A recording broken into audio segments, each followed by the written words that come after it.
నమస్కారం. ఏసీటీ న్యూస్కు స్వాగతం. నేను సీతారాం. ఈరోజు వార్తల్లో ముఖ్యాంశాలు.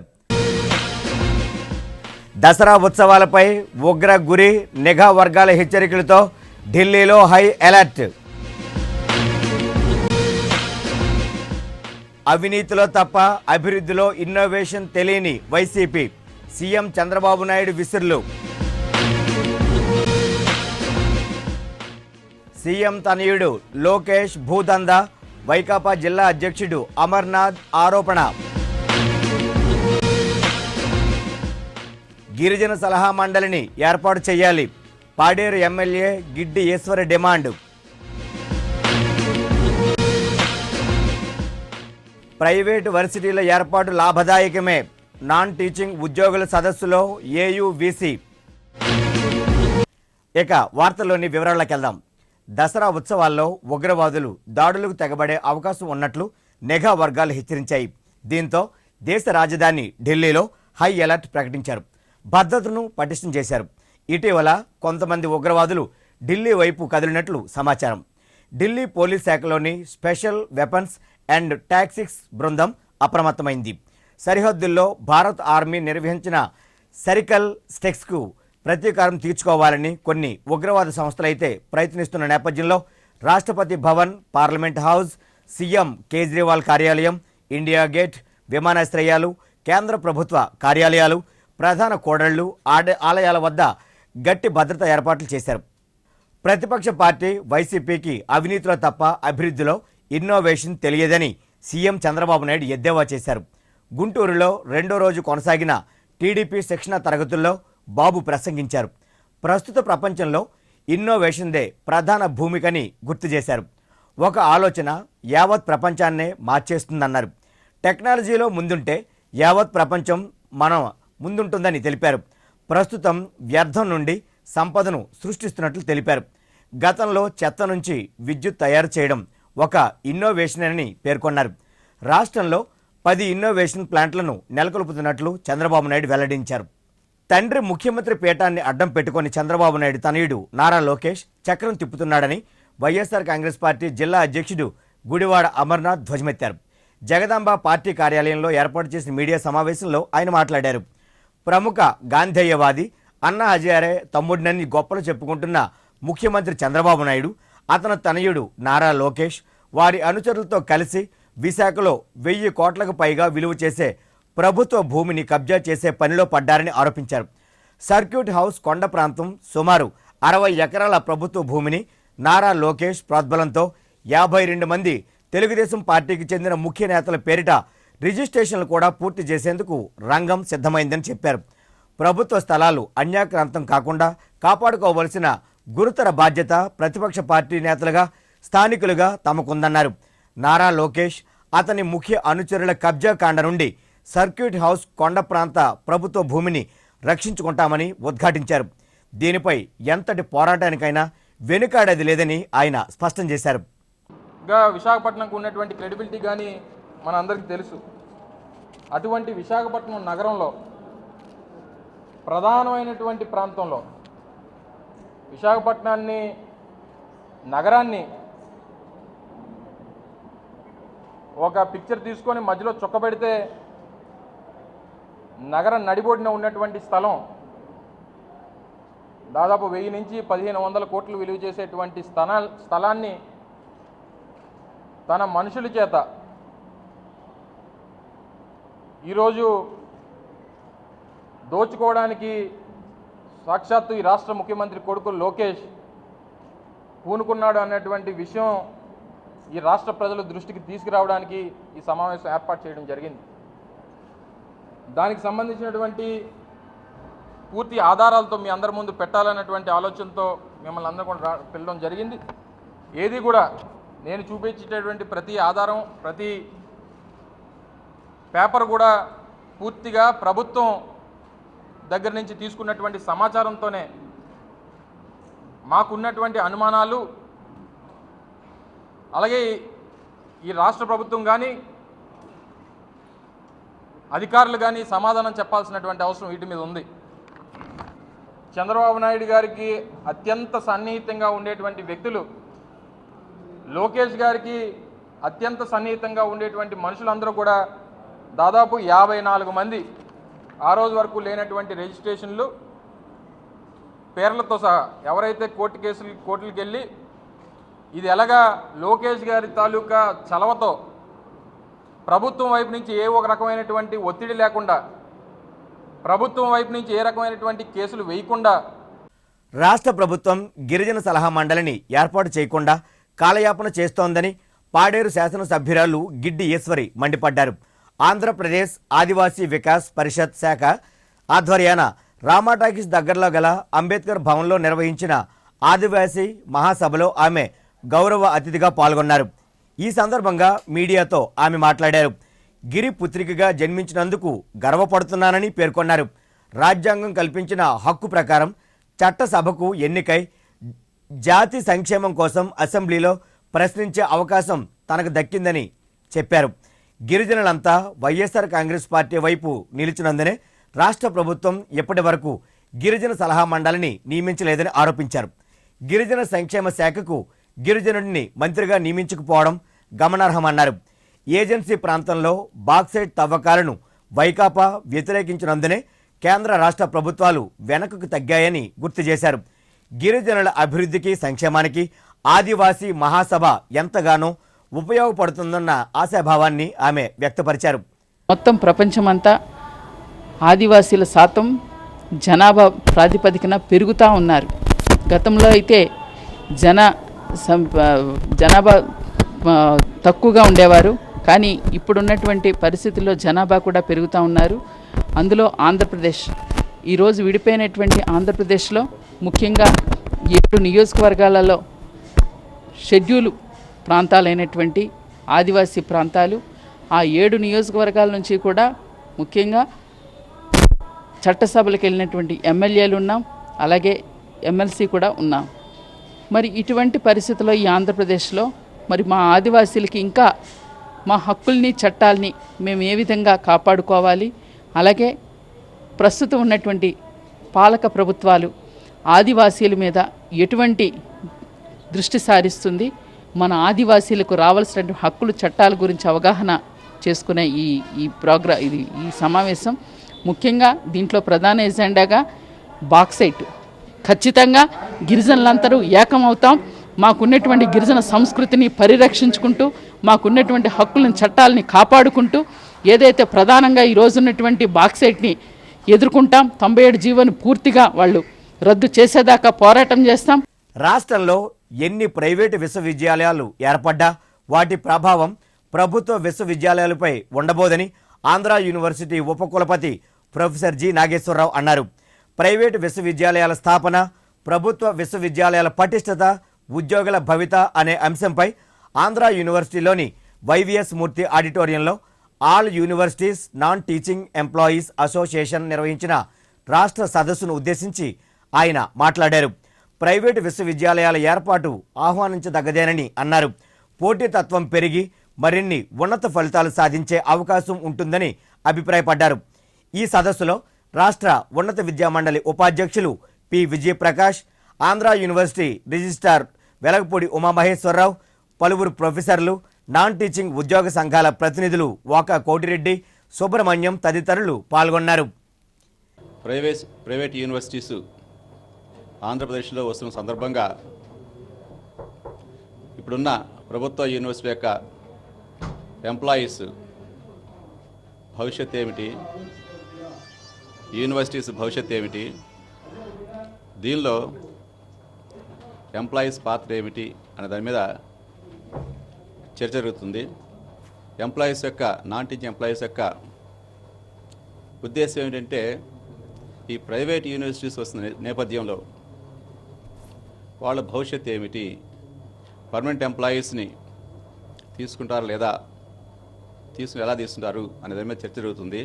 మన రాష్ట్ర ప్రభుత్వం ఉద్యోగ విషయంలో చాలా సానుకూల దృక్పథాన్ని కలిగి ఉంది కాబట్టి ఖచ్చితంగా భవిష్యత్తులో ఎలాగైతే టీచర్స్కి రిక్రూట్మెంట్ చేస్తున్నారో అలాగే నాన్ టీచింగ్ స్టాఫ్ కూడా రిక్రూట్మెంట్ చేస్తారు అనుకుంటున్నాను. అలా చేసినట్లయితే నాన్ టీచింగ్ ఎంప్లాయీస్ కూడా ఉద్యోగ భద్రత ఉంటుంది. ఎప్పుడైతే ఆ భద్రత ఉంటుందో ప్రైవేట్ యూనివర్సిటీ వచ్చినప్పటికీ మరెవరైనా యూనివర్సిటీస్ పెట్టినప్పుడు కూడా వీళ్ళకి భయపడాల్సిన పని లేకుండా వారు తమ కార్యక్రమాల్ని చిత్తశుద్ధితో అంకిత భావంతో చేస్తారు. మనం చూస్తున్నాము మన యూనివర్సిటీస్లో అనేక రకాలైన టెంపరరీ ఉద్యోగస్తులు ఉన్నారు. ఇప్పుడొక వాణిజ్య వార్త. బ్రాడ్బ్యాండ్ ఒక చరిత్ర. ఫైబర్ నెట్ కు స్వాగతం. పరిచయం చేస్తున్నాం అపరిమితమైన 20 Mbps కేవలం 999 రూపాయలకే. అద్భుతమైన వేగం, నమ్మశక్యం కాని అనుభవం కేవలం వేగవంతమైన యాడ్ ఫైబర్ నెట్ తో మాత్రమే. 428400 కి కాల్ చేయండి లేదా యాడ్ ఫాస్ట్ ని 56677 కి SMS చేయండి. తిరిగి వార్తల్లోకి. జీవీఎంసీలో పూర్తి స్థాయి సీఎంహెచ్ఓను వెంటనే నియమించాలని సిఐటియు అనుబంధ కాంట్రాక్ట్ వర్కర్స్ యూనియన్ డిమాండ్ చేసింది. జగదాంబ దగ్గరలో గల సిఐటియు కార్యాలయంలో ఏర్పాటు చేసిన మీడియా సమావేశంలో యూనియన్ నాయకులు T Naukaraju, G Subbarao, P వెంకటరెడ్డిలు మాట్లాడారు. 25 లక్షలకు పైగా జనాభా కలిగిన గ్రేటర్ విశాఖ మున్సిపల్ కార్పొరేషన్ పరిధిలో ప్రజారోగ్యాన్ని పరిరక్షించేందుకు పూర్తి స్థాయి వైద్యాధికారిని నియమించకపోవడం శోచనీయమన్నారు. ఇన్ఛార్జ్ సీఎంహెచ్ఓతో కాలం గడపడం వల్ల ప్రజారోగ్య పరిరక్షణ ఎలా సాధ్యపడుతుందని ప్రశ్నించారు. రాష్ట్ర ప్రభుత్వం రమణమూర్తిని జీవీఎంసీ వైద్యాధికారిగా నియమించినప్పటికీ దక్షిణ ఎమ్మెల్యే వాసుపల్లి గణేష్ కుమార్ ఆ ఉత్తర్వులను నిలిపివేయించారని చెప్పారు. రమణమూర్తినే కాకుండా మరో వ్యక్తినైనా నియమించి ఆ పోస్టును వెంటనే భర్తీ చేయాలని డిమాండ్ చేశారు. విశాఖ జీవీఎంసీకి నేటి కూడా సీఎంఓ పోస్ట్ లేదు. దాదాపు 2 సంవత్సరాల నుంచి సీఎంఓ పోస్ట్ లేకుండానే కాలక్షేపం ఇన్ఛార్జీలతో నడుపుతూ ఉన్నారు. 5,000 మంది పారిశుద్ధ్య కార్మికులు సీఎంఓ లేకపోవడం వల్ల వాళ్ళ కష్టాలు ఎవరు చెప్పుకోవాలో కూడా అర్థం కాని పరిస్థితి. ఎవరు ఇన్ఛార్జీలను పెట్టి ఇన్ఛార్జీల ద్వారా వాళ్ళకి అవగాహన ఉండదు, వాళ్ళు సరైన పరిష్కారం చూపలేరు. ఈ రకంగా కార్పొరేషన్లో కార్మికులు పొట్ల కొడుతూ ఉన్నాడు. ప్రజలకు కూడా ఇది అసౌకర్యం, కానీ సరైన వైఖరి కాదు. ఎప్పటికైనా సీఎంఓ నియమించకపోతే ఖచ్చితంగా రాబోయే కాలంలో సిఐటియు పెద్ద ఎత్తున పోరాటం చేస్తుందని చెప్పి మేము తెలియజేస్తూ ఉన్నాం. అత్యంత కీలకమైనటువంటి సీఎంఓని వెంటనే నియామకం చేయాలని, అలా చేయకపోతే మాత్రం భవిష్యత్తు చాలా ఇబ్బందికరంగా మారుతుందని చెప్పి మనం తెలియజేస్తాం. ఈ నగరాన్ని మొత్తం కూడా 21 లక్షల మంది మన ప్రజలు ఉండడం జరిగింది. వీళ్ళ ఆరోగ్యాల కోసం పారిశుద్ధ్య కార్మికులు 5,013 మంది, అలాగే పర్మనెంట్ వర్కర్స్ ఒక 3,000 మంది, అలాగే వాటర్ సప్లై కార్మికులు 1,100 మంది, వీళ్ళందరూ కూడా పనిచేయడం జరుగుతుంది. ఇందులో వీళ్ళ కష్ట సుఖాలు లేకపోతే వీళ్ళకి వచ్చే కష్టాలు తెలుసుకోవడానికి కూడా ఒక సీఎంహెచ్ఓ అనేది లేకపోవడం జరిగింది. ఇప్పుడు వెంటనే సీఎంహెచ్ఓ నియమించాలి. సీఎంహెచ్ఓ నియమించకపోవడం వల్ల ప్రజా ఆరోగ్యం కూడా చాలా ఇబ్బంది పడుతుంది, చాలా ఇబ్బందులు ఎదుర్కొంటూ ఉంది. కాబట్టి నగరాన్ని అంతా కూడా శుభ్రం చేయాలంటే మాత్రం సీఎంహెచ్ఓ వెంటనే నియమించాలని చెప్పని, అలాగే అంతకుముందు రమణమూర్తి అనే అతను సీఎంహెచ్ఓగా వచ్చాడు, చాలా నగరాన్ని మాత్రం చాలా బాగా చేశాడు. మళ్ళీ అతన్ని తీసిన తర్వాత ఇప్పుడు మొన్నే మళ్ళీ సీఎంహెచ్ఓగా రమణమూర్తిని నియమిస్తామని చెప్పని ప్రభుత్వం చెప్పడం, పేపర్లో రావడం కూడా చూసాం. తర్వాత వాసుపల్లి గణేష్ కుమార్ అనే అతను ఎమ్మెల్యే అతన్ని అడ్డుకోవడం అంటూ జరిగింది. ఎందుకంటే ఇద్దరికి ఎలాంటి తగాదాలున్నా ఏమైనా ఇద్దరు అలా చూసుకోవాలి, కానీ ఇలాగా నగరాన్ని ఇబ్బంది పెట్టడం అనేది మాత్రం చాలా ఇబ్బందికరమైన విషయం. కాబట్టి నగర ప్రజల ప్రాణాలతో చెలగాటుగా ఆడుకోవద్దని వెంటనే ఏదైతే చనిపోయిన కార్మికులు కానీ లేదా అనారోగ్యంతో ఉన్న కార్మికులు వాళ్ళ పోస్టులు కానీ వెంటనే నియమించాలని చెప్పని, అలాగే వెంటనే సీఎంహెచ్ఓ నియమించడం వల్ల విశాఖపట్నం చాలా సుందరవరంగా ఉంటుంది. కాబట్టి స్వచ్ఛ భారత్ స్వచ్ఛ విశాఖ చెప్పుకోవడం కాదు, వెంటనే సీఎంహెచ్ఓని నియమించాలని చెప్పని ఈ సిఐటి యూనియన్గా డిమాండ్ చేస్తూ ఉన్నాం. దేవాదాయ శాఖ సహాయ కమిషనర్ పుష్పవర్ధన్ వేధింపులను నిరసిస్తూ ఆ శాఖ జిల్లా కార్యనిర్వహణాధికారుల సంఘం పోరుబాట పట్టింది. తెలంగాణకు చెందిన పుష్పవర్ధన్ నియంతలా వ్యవహరిస్తూ తమను రాచి రంపాన పెడుతున్నారని ఈవోలంతా ఆవేదన వ్యక్తం చేస్తున్నారు. సామూహికంగా విధులు బహిష్కరించి నిరసన తెలుపుతున్న వీరు టర్నర్ సత్రంలో ఓ సమావేశమయ్యారు. పుష్పవర్ధన్కు వ్యతిరేకంగా నినాదాలు చేశారు. శాడిస్టులా వ్యవహరిస్తున్న పుష్పవర్ధన్ను తక్షణమే బదిలీ చేయాలని డిమాండ్ చేశారు. అంతవరకు విధులకు హాజరయ్యేది లేదని తేల్చి చెబుతున్నారు. చిన్న పెద్ద అనే తేడా లేకుండా మహిళలను కూడా చూడకుండా బండ బూతులు తిడుతూ తమను మనస్తాపానికి గురి చేస్తున్నారని, ఇతని వేధింపుల కారణంగానే గ్రేడ్ 1 కార్యనిర్వహణాధికారి బి త్రిమూర్తులు చనిపోయారని, సంఘం ప్రతినిధులు జగన్నాథం, కె శ్రీనివాస్, భ్రమరాంబ, రాంబాబులు ఆరోపించారు. అవమానాలకు గురి చేస్తూ ఆంధ్ర ఉద్యోగుల ఆత్మాభిమానాలను దెబ్బతీస్తున్న పుష్పవర్ధన్పై చర్యలు వెంటనే తీసుకోకుంటే తామే బుద్ధి చెప్పాల్సి ఉంటుందని ఘాటుగా హెచ్చరించారు. ఈ విశాఖపట్నం జిల్లాలో ఉన్న దేవాలయాల కార్యనిర్వహణాధికారులు మరియు సిబ్బంది అందరూ కూడా విసుగు చెంది ఆ కారణం చేత ఈరోజు అందరూ బయటకు వచ్చి సామూహిక సెలవులు ప్రకటించడం జరిగింది. గౌరవ కమిషనర్ గారి దృష్టికి లిఖితపూర్వకంగా తీసుకువెళ్ళి ఆయన్ని వెంటనే ఇక్కడి నుండి బదిలీ చేయాలని, బదిలీ చేసినంత వరకు కూడా మేము విధులకు హాజరు కాబోమని మేమందరం కూడా తేల్చి చెప్పడం జరిగింది. అసిస్టెంట్ కమిషనర్ పుష్పవర్ధన్ గారి అకృత్యాలకి మేము ఇది చేసి ఈరోజు రోడ్డు మీదకి వచ్చి మా జీవితాలని పణంగా పెట్టి మీ ఆస్తులన్నీ కాపాడుతుంటే మమ్మల్ని అందరినీ భయభ్రాంతం చేసి మీరు ఎందుకు పనికిరారు అని చెప్పేసి నానా ఇబ్బందులు పెడుతున్నారు. అలాగే ఆయన ఇబ్బందుల వల్ల మా తోటి సహాయ ఉద్యోగి ఈరోజు మరణం కూడా జరిగింది. 2 సంవత్సరాల నుంచి ఏసీ పుష్పవర్ధన్ గారిని ప్రతిరోజు ఏదో రకంగా ప్రతి వ్యక్తిని కూడా ఇబ్బంది పెడుతూ ఏదో పదజాలంతో ఆడవాళ్ళని చూడకుండా నోటికి వచ్చినట్టు మాట్లాడను. మీరు ఇన్నాళ్ళు పెట్టి చేస్తున్నారు, మీకు ఎంతెంత జీతాలు ఎందుకు, ఏ విషయంలోనైనా సరే నోటితో చెప్పేస్తారు, రిటర్న్గా ఇవ్వరు. దానివల్ల చాలా ఇబ్బందులు పడుతూ ఉన్నాం. గోపాలపట్నం ప్రభుత్వ ప్రసూతి ఆసుపత్రి సేవలు అందుబాటులోకి వచ్చిన మరుసటి రోజే జి అప్పలదేవి లక్ష్మి అనే మహిళ ఆడబిడ్డకు జన్మనిచ్చింది. పశ్చిమ నియోజకవర్గం ఎమ్మెల్యే గణబాబు తల్లి పెతకంశెట్టి లక్ష్మి ఆసుపత్రికి చేరుకొని తల్లి బిడ్డల యోగక్షేమాలను అడిగి మరీ తెలుసుకున్నారు. శిశు సురక్ష యోజన పథకం ప్రయోజనాన్ని అందజేశారు. ఈ సందర్భంగా డాక్టర్ శాంతాదేవి మాట్లాడుతూ ఎప్పటి నుండో ఎదురు చూస్తున్న ప్రసూతి ఆసుపత్రి వైద్య సేవలు ఎమ్మెల్యే గణబాబు కృషి ఫలితంగా అందుబాటులోకి వచ్చాయని చెప్పారు. ప్రాంతంలో మరి గర్భిణీ స్త్రీలు ఇబ్బంది పడుతున్నారని, అందరూ చాలా దూరం వెళ్ళవలసి వస్తుందని, దీన్ని తప్పకుండా ఒక మెటర్నిటీ హాస్పిటల్గా కన్వర్ట్ చేసి దాన్ని బాగా పాపులర్ చేయాలని ఆయన చాలా కృతనిశ్చయంతో ఉండి దీనికోసం ఆయన ఎంతో శ్రమించారు. అంత క్రెడిట్ అంతా ఆయనకే ఇవ్వాలి. ఇప్పుడు 4వ తేదీ నుంచి మేము 24 అవర్స్ ఇది వర్క్ చేయడం మొదలుపెట్టింది. సో ఫస్ట్ డే నిన్న మనకి ఈ హాస్పిటల్లో జరిగిన మొదటి కాన్పు. ఇది అందరి ఆశీస్సులతో జరగాలి, ఇది ఇంకా బాగా వృద్ధిలోకి వెళ్ళాలి. మీ అందరి సహకారం చాలా అవసరం. పేషెంట్లకు కూడా వాళ్ళు కాన్ఫిడెంట్గా రావడానికి మీరందరూ సహకరించాలి. So we have invited her. Thank you all very much and spread this matter for everybody. అంటే అందరికీ తెలియాలి ముందు ఇక్కడ ఒక హాస్పిటల్ రన్ అవుతుంది స్పెషల్లీ ఫర్ మెటర్నిటీ అని. అది తెలిసిన రోజు తప్పకుండా ఇది పని జరుగుతుంది. ఇళ్ళు, ఇళ్ల స్థలాలు, భూముల క్రయ విక్రయాల్లో పారదర్శకంగా వ్యవహరిస్తూ అనతి కాలంలోనే దేశ విదేశాల్లో కస్టమర్ల ఆదరాభిమానాలను చూరగొంటున్న Vizag realestate.com web portal manager Uma Chiranjeevi పేర్కొన్నారు. డాబా గార్డెన్స్లోని విజయ ప్రెస్ క్లబ్లో ఏర్పాటు చేసిన మీడియా సమావేశంలో సంస్థ వెబ్ పోర్టల్పై ప్రముఖ సినీ గేయ రచయిత సుద్దాల అశోక్ తేజ రాసిన పాటలను విడుదల చేశారు. వైజాగ్, విజయనగరం, శ్రీకాకుళం ఏరియాలో ఉన్న ప్రాపర్టీస్ని మేము ఇక్కడ మా వెబ్ పోర్టల్లో లిస్ట్ చేసి పెడతామండి. సో ప్రజెంట్ ఇది ఫ్రీ ఆఫ్ కాస్ట్లోనే జరుగుతుంది. ఈ ప్రాపర్టీస్ అంటే ఇళ్ళు, స్థలాలు, అగ్రికల్చర్ ల్యాండ్స్, బిల్డర్స్ కూడా మా దాంట్లో లిస్ట్ చేసుకుంటారు. సో అన్ని వివరాలు అందులో ఉంటాయి. దీని యొక్క ముఖ్య ఉద్దేశం ఏంటంటే మా బయ్యర్కి సెల్లర్కి మధ్య ప్లాట్ఫామ్ లాగా అండి, నాట్ ఏ మీడియేటర్ అండి, ప్లాట్ఫామ్ లాగా. వాళ్ళకి ఏంటంటే ఇన్ఫర్మేషన్ ఫ్రీగానే దొరుకుతుంది. డైరెక్ట్గా బయ్యర్ వచ్చి సెల్లర్తో మాట్లాడుకొని వాళ్ళ ప్రాపర్టీస్ని డైరెక్ట్గా మాట్లాడుకుని డైరెక్ట్గా డీలింగ్ చేసుకోవచ్చు అండి. మేము ఒక సెల్లర్ దగ్గర మాత్రమే ప్రమోషన్ వైజ్గా ఛార్జెస్ తీసుకుంటాం తప్పితే బయ్యర్ ఫ్రీ ఇన్ఫర్మేషన్ అండి ప్రజెంట్.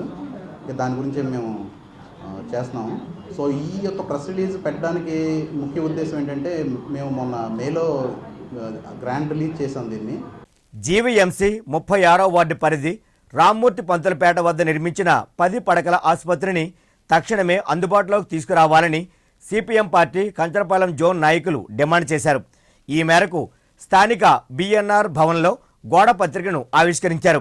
ఈ సందర్భంగా జోన్ కార్యదర్శి బి పద్మ మాట్లాడుతూ ఈ ఆసుపత్రి అందుబాటులోకి వస్తే 5 వార్డులకు చెందిన సుమారు 1,00,000 మందికి ప్రభుత్వ పరంగా వైద్య సేవలు అందుతాయన్నారు. ఇదే డిమాండ్తో ఈ నెల 7వ తేదీన చేపట్టే నిరాహార దీక్షను విజయవంతం చేయాలని కోరారు. ఇప్పటికే దఫదఫాలుగా అనేక రూపాల్లో కార్యక్రమాలు డిస్పెన్సరీని వెంటనే ప్రారంభించాలని చెప్పేసి సిపిఎం పార్టీ ఆధ్వర్యంలో కార్యక్రమాలు అనేవి నిర్వహించాం. అయినప్పటికీ కూడా ఈ రోజు కూడా జీవీఎంసీ అధికారుల నుంచి ఎలాంటి స్పందన లేదు. ఆ హాస్పిటల్ కంచరపాలెం మెట్టు వద్ద ఉన్న హాస్పిటల్ కనుక ప్రారంభిస్తే మొత్తం అది 5 వార్డులు పేద ప్రజానికి ఎవరైతే ఉన్నారో వాళ్ళందరూ కూడా ఈ హాస్పిటల్ని ఉపయోగించుకోవడానికి లక్షలాది మంది ఇక్కడ అసంఘటిత రంగ కార్మికులు ఉన్నారు. ఆటో కార్మికులు, ముఠా కార్మికులు, తోపుడుబడి కార్మికులు, బిల్డింగ్ వర్కర్స్, ఇంటి పనివాళ్ళు, వీళ్ళందరికీ కూడా ఈ హాస్పిటల్ అనేది చాలా ఉపయోగకరంగా ఉంటుంది. దీన్ని వెంటనే ప్రారంభించాలని చెప్పేసి రేపు 7వ తేదీన ఈ కార్యక్రమం అనేది నిర్వహిస్తున్నాం. ఇప్పటికే వైద్యం అనేది ఖరీదు అయిపోవడం వలన కొనుక్కోవాల్సి వస్తుంది వైద్యాన్ని. దానివలన పేద ప్రజానికానికి వైద్యం అనేది అందరి ద్రాక్షలాగా ఉంది. ఇది అత్యవసర సర్వీసు. ఖచ్చితంగా ప్రభుత్వం, జీవీఎంసీ అధికారులు, రాష్ట్ర ప్రభుత్వం కూడా దీని మీద బడ్జెట్లో కేటాయింపులు, నిధులు అనేవి వెంటనే విడుదల చేసి ఈ హాస్పిటల్ని వెంటనే ప్రారంభించాలి. ప్రపంచ ఉపాధ్యాయ దినోత్సవం సందర్భంగా ఏపీటీఎఫ్ ఆధ్వర్యంలో సింహాచల దేవస్థానం ఉద్యోగుల సంఘం హాల్లో ఏఐఎఫ్ఈఏ జాతీయ సదస్సు జరిగింది. ఈ సమావేశానికి హాజరైన ఏఐఎఫ్ఈఏ జాతీయ అధ్యక్షుడు విజయానంద శర్మ మాట్లాడుతూ దేశవ్యాప్తంగా విద్య వ్యాపార వస్తువుగా మారిపోయిందని ఆవేదన వ్యక్తం చేశారు. చదువును కొనుక్కోలేక పేదవాడు విద్యకు దూరమవుతున్నాడని వాపోయారు. విద్యా వ్యాపారాన్ని అరికట్టేందుకు ఉపాధ్యాయులు ఉద్యమించాలని పిలుపునిచ్చారు. మరి ప్రపంచవ్యాప్తంగా, దేశవ్యాప్తంగా విద్యకు సంబంధించినటువంటి వ్యాపారం, దాని ప్రపంచీకరణలో భాగంగా మరి ఫీజుల కట్టడికి సంబంధించినటువంటి అంశంలో భాగంగా ఈరోజు దాదాపుగా 7 రాష్ట్రాల నుంచి ప్రతినిధులు పాల్గొని మరి అందులో మరి ఏ విధంగా ఏ రాష్ట్రాల్లో విద్యా విధానం అనేటువంటిది ఉంది, దానికి సంబంధించినటువంటి అంశాలను పరిశీలించడం జరిగింది. మరి చివరగా ఈ సదస్సులో తీర్మానం చేసినటువంటి అంశంలో భాగంగా విద్యా వ్యాపారాన్ని అరికట్టాలనేటువంటి దాన్ని, ఫీజులను అరికట్టాలనేటువంటి దాని మీద మరి డాక్యుమెంట్స్ కూడా సబ్మిట్ చేయడం జరిగింది. ఆ మేరకు మరి కేంద్ర ప్రభుత్వానికి సమర్పించాల్సినటువంటి అంశాలను కూడా కేంద్ర ప్రభుత్వానికి, మరి అదేవిధంగా రాష్ట్రంలో కూడా ఇబ్బడిమబ్బడిగా పెరిగిపోతున్నటువంటి ప్రైవేటీకరణకు సంబంధించినటువంటి అంశంలో కూడా రాష్ట్ర ప్రభుత్వానికి కూడా మరి ప్రాతినిధ్యం చేయాలనేటువంటిది కూడా ఈ సదస్సులో తీర్మానించడం జరిగింది. మెలోడీ క్రియేటర్స్ ఆధ్వర్యంలో ఈ నెల 9వ తేదీన ప్రేమ సమాజం ఆడిటోరియంలో నవ వసంతం అనే పేరుతో 12 గంటల పాటు నిర్విరామ సంగీత విభావరి నిర్వహిస్తున్నట్లు ఆధ్యాత్మికవేత్త ఎంవి రాజశేఖర్ తెలిపారు. ద్వారకా నగర్లోని పౌర గ్రంథాలయంలో ఏర్పాటు చేసిన మీడియా సమావేశంలో మెలోడీ క్రియేటర్ సంస్థ ప్రతినిధులు సత్యనారాయణ, కొనతాల రాజులతో కలిసి నవ వసంతం సంగీత విభావరి బ్రోచర్ను ఆవిష్కరించారు. అలనాటి అగ్రనటులు ఎన్టీఆర్, అక్కినేని నాగేశ్వరరావు, శోభన్ బాబు, కృష్ణ, చిరంజీవి, కృష్ణంరాజు నటించిన తెలుగు చిత్రాలకు సంబంధించిన హిట్ సాంగులను ఔత్సాహిక గాయకులు ఆలపిస్తారని వెల్లడించారు. నగరంలో ప్రముఖ సినీ సంగీత సంస్థగా పేరుగాంచిన మెలోడీ క్రియేటర్స్ వారి ఆధ్వర్యంలో ఈ నెల 9వ తేదీ నాడు ఆదివారం ఉదయం 9 గంటల నుండి రాత్రి 9 గంటల వరకు డాబా గార్డెన్స్ ప్రేమ సమాజం ఆడిటోరియంలో నవవసంతం పేరున 12 గంటల పాటు నిర్విరామ సినీ సంగీత విభావరి కార్యక్రమం నిర్వహిస్తూ ఉన్నాము. ఈ కార్యక్రమంలో నాటి తరం నటులైనటువంటి ఎన్టీఆర్, కృష్ణ, శోభన్ బాబు, అలాగే కృష్ణరాజు గారు, మేటి తరం నటులైనటువంటి చిరంజీవి, బాలకృష్ణ, వెంకటేష్, నాగార్జున తెలుగు చలనచిత్రాలు నటించినటువంటి ఆణిముత్యాల లాంటి పాటలన్నింటినీ కూడా మేము ఇక్కడ ప్రదర్శించడం జరుగుతూ ఉంది. సుమారు 100కు పైగా సినీ గీతాలను ఆలపించడం జరుగుతూ ఉంది 12 గంటల సేపు. మా సంస్థ సభ్యులు అలాగే నగరానికి చెందిన ప్రముఖ గాయకులు కూడా పాల్గొని ఈ సంగీత విభాగంలో సినీ పాటలను ఆలపిస్తారు. మరి ప్రేక్షకులు 50 మంది కూడా ఈ కార్యక్రమానికి విచ్చేసి దీన్ని జయప్రదం చేయవలసిందిగా కోరుతున్నాము. ముఖ్యంగా నగరంలో విశిష్టమైనటువంటి కళారంగానికి సేవలించిన 4 వ్యక్తులు కూడా ఇందులో మేము సత్కరించడం జరుగుతూ ఉన్నది. విశాఖ నగరానికి చెందిన అన్నదాత మట్టపల్లి చలమయ్య, అలాగే మా 27వ వార్డు మాజీ కార్పొరేటర్ సాయి పూజ ఫౌండేషన్ చైర్మన్ వానపల్లి రవికుమార్ గారు, వీళ్ళందరూ కలిసి కార్యక్రమాన్ని ప్రారంభిస్తూ ఉన్నారు. మరి సినీ సంగీత అభిమానులు ప్రేక్షకులు 50 మంది విచ్చేసి కార్యక్రమాన్ని జయప్రదం చేయవలసిందిగా కోరుచున్నాము. దసరా నవరాత్రి ఉత్సవాల్లో భాగంగా జీవీఎంసీ 70వ వార్డు పరిధి చిన్నముషిడివాడ అశోక్ నగర్లో బొమ్మల కొలువు ఏర్పాటు చేశారు. స్థానిక ఆర్ఆర్ అపార్ట్మెంట్లో గృహిణి ప్రియదర్శిని ఏర్పాటు చేసిన ఈ బొమ్మల కొలువునుద్దేశించి భైరవ బాబా మాట్లాడారు. దేశ సంస్కృతి సంప్రదాయాలను పెంపొందించేందుకు ఇటువంటి బొమ్మల కొలువులు ఎంతగానో దోహదపడతాయని పేర్కొన్నారు. ఆశ్వీజ మాసంలో శరదృతులో వచ్చే ఈ శరన్నవరాత్రులు ప్రపంచంలో హిందూ సాంప్రదాయ ప్రకారంగా అందరూ చాలా బాగా చేస్తారు.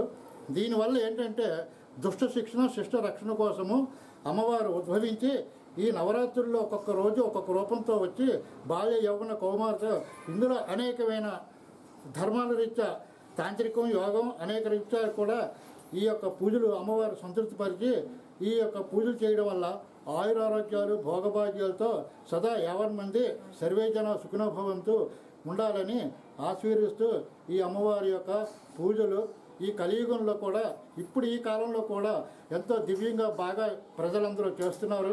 పెందుర్తి శ్రీ మహాకామేశ్వరి పీఠంలో శ్రీదేవి శరన్నవరాత్రి మహోత్సవాలు ఘనంగా జరుగుతున్నాయి.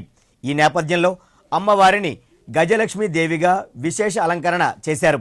పరిసర ప్రాంతాల నుంచి భక్తులు పెద్ద సంఖ్యలో తరలివచ్చి అమ్మవారిని దర్శించుకొని ప్రత్యేక పూజలు నిర్వహించారు. శ్రీదేవి శరన్నవరాత్రి మహోత్సవాల వివరాలను పీఠాధిపతి ఎద్దనపూడి అయ్యన్న పంతులు మీడియాకు తెలిపారు. శ్రీపీఠంలో దేవి శరన్నవరాత్రులు గత 36 సంవత్సరాలుగా జరుగుతున్నాయి. ఈ సంవత్సరం శరదృతువులో అమ్మవారి యొక్క విశిష్టమైనటువంటి సేవలతో అలంకారంతో సహా అమ్మవారికి అర్చనలు అవి చేస్తున్నారు. ఈరోజు 5వ రోజు. ఈ రోజు నాడు అమ్మవారికి శాస్త్ర దీపాలంకార సేవ జరుగుతుంది. ఇందులో ప్రతిరోజు కూడా కనకభార్గవి అంటే మహాలక్ష్మి అమ్మవారు అంటే కనకధార మహాయజ్ఞాన్ని ప్రతిరోజు నిర్వహిస్తున్నాం. ఈ యజ్ఞాన్ని అమ్మవారికి క్షీరాభిషేకం చేసి ఈ విధంగా అమ్మవారి సేవ చేస్తున్నారు. రాష్ట్ర ముఖ్యమంత్రి నారా చంద్రబాబు నాయుడు గురువారం నగరానికి వస్తున్నారు. ఉదయం 9:10 ప్రత్యేక విమానంలో విశాఖ విమానాశ్రయానికి చేరుకుంటారు. అక్కడి నుండి ఆయన బీచ్ రోడ్లోని నోవాటెల్ హోటల్కు చేరుకుంటారు. 9:30 నుండి 11:30 వరకు అక్కడ జరిగే ఇన్ఫర్మేషన్ టెక్నాలజీ రంగం సదస్సులో పాల్గొంటారు. తిరిగి మధ్యాహ్నం 12:10 విజయవాడ బయలుదేరి వెళ్తారు. ఏసీటీ న్యూస్ ముగించే ముందు ముఖ్యాంశాలు మరోసారి. దసరా ఉత్సవాలపై ఉగ్ర గురి, నిఘా వర్గాల హెచ్చరికలతో ఢిల్లీలో హై అలర్ట్. అవినీతిలో తప్ప అభివృద్ధిలో ఇన్నోవేషన్ తెలియని వైసీపీ, సీఎం చంద్రబాబు నాయుడు విసురులు. సీఎం తనయుడు లోకేష్ భూదందా, వైకాపా జిల్లా అధ్యక్షుడు అమర్నాథ్ ఆరోపణ. గిరిజన సలహా మండలిని ఏర్పాటు చేయాలి, Paderu MLA Giddi Eshwar demand. Private వర్సిటీల ఏర్పాటు లాభదాయకమే, నాన్ టీచింగ్ ఉద్యోగుల సదస్సులో ఏయువిసి. ఈ వార్తలు ఇంతటితో సమాప్తం. నమస్కారం.